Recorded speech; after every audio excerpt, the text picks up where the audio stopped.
भविष्यवाणी जो अब सच हो रही है। भाग 37।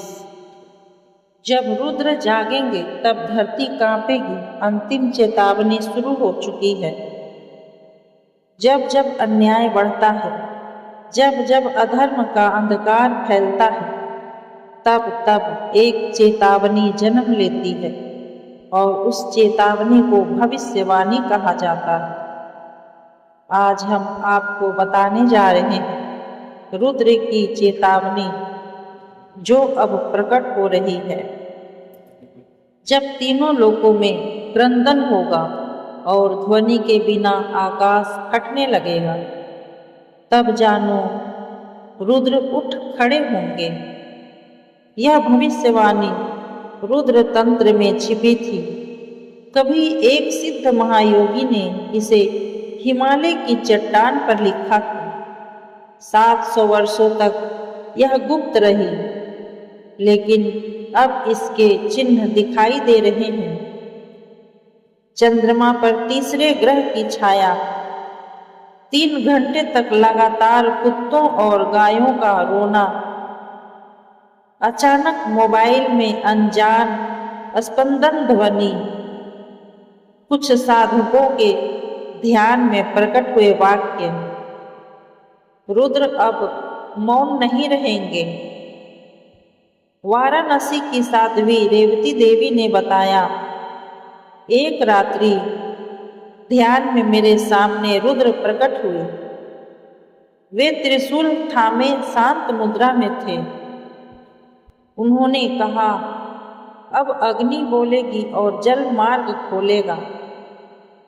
इसके बाद उस क्षेत्र में अचानक गंगा का बहाव बदल गया। क्या यह चेतावनी नहीं है? नासा ने रिपोर्ट किया कि एक नया ब्रह्मांडीय ध्वनि पैटर्न पृथ्वी पर पहुंच रहा है। यह ध्वनि बिल्कुल वैसे ही है जैसी डमरू की लहर होती है। वैज्ञानिक भ्रम में हैं, लेकिन ऋषियों को यह पहले से ज्ञात था। जब डमरू की गूंज आकाश में गूंजे, समय का परिवर्तन निकट होता है।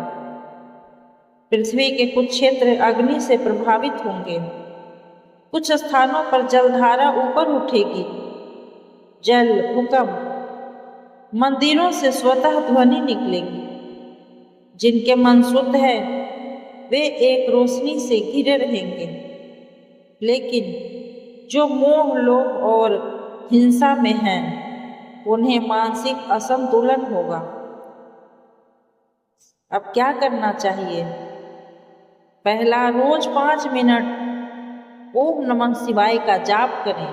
दूसरा, एक दिया जलाकर ध्यान करें, विशेषकर शिव की छवि के सामने। तीसरा, गौ माता को रोटी खिलाएं और जल चढ़ाएं। चौथा, शब्दों की शुद्धता रखें, क्योंकि अब वाणी का कंपन भी ब्रह्मांड में असर डालता है। रुद्र की ऊर्जा प्रकट हो रही है। यह समय न डरने का है, न सोने का। यह समय है अपने कर्म, अपने ध्यान और अपने इरादों को उज्जवल करने का।